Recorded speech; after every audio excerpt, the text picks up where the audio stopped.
American girls and American guys, we'll always stand up and salute. We'll always recognize. Hi, this is Lee Hunter. I'm doing an interview with a Vietnam veteran. There's a lot of men. Were you drafted or did you volunteer for military service? I first volunteered for the Marines at 19. I served for 4 years and was discharged in 1964. How old were you? I was 22 at the time I volunteered. 9 months after I was first discharged, I was inducted in Jacksonville, Florida. After training, I was sent to Nam. I was considered an old man by the young Marines around me, and I could not believe how young they were. What did you feel like when you decided to volunteer? I was in the best shape of my life. I'd served for 4 years, got out, and was asked by the Secretary of the Navy to volunteer for Vietnam. At that time, I felt like it was an honor to serve my country, Jack. What were your first impressions of Vietnam? The weather was hot. It was wet, muddy everywhere, averaging about 128 inches of rain annually. Temperatures often exceeding 100 degrees. What unit were you assigned to, and where were you stationed, and what was the area like? I was assigned to the 1st Battalion, 26th Marine Regiment, 5th Marine Division for 6 months, Jack. I was wounded and transferred to 2nd Battalion, 3rd Marines for 7 months. Most of our operations were along the DMZ, which was a muddy, bloody hell for those who fought there.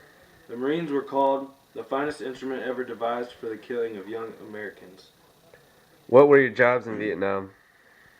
Infantry, squad leader, battalion scout, tunnel rat, demolitions, and machine gun section leader, Jack. Describe some conditions, food, weather, and etc. What was the hardest for you? What were your days like, and what were some of your main memories?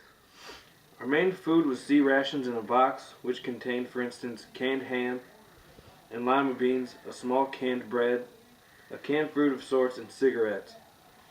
The weather was terrible. It seemed to rain all the time. I can remember going on an ambush in waist-deep water and staying wet for days.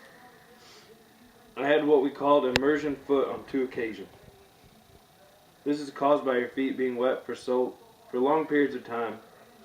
They had to cut your boots off your feet, and generally your skin came off with it. Anything you touched brought blood. It is about the equivalent of putting your feet into a fire for a few minutes. I also was struck by lightning.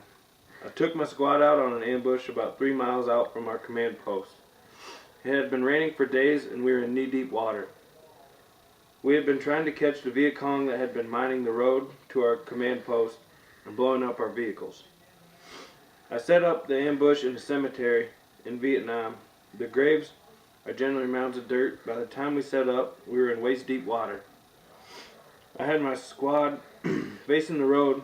I was in the center of the squad with the radio on my back, leaning against the grave. We were told to stay there until about 45 minutes before daybreak. Approximately 5:30 in the morning, it was still raining, and I was in the process of calling our command post to tell them we were heading back. That is all I remember for the next 5 to 10 seconds. I woke up approximately 15 feet from the grave. I could see every color of the rainbow. My radio was gone. I looked behind me. The radio was about 10 or 12 feet away, with the antenna sticking out of the water. I began to yell, "Did anybody get a fix?" A fix was a flash from a mortar or rocket or whatever. I could not hear myself yell. After about another 20 seconds or so, I began to hear the men in my squad yell, "I've been hit, Sergeant Leland, I've been hit." All right, thanks for the interview, and No problem, Jack.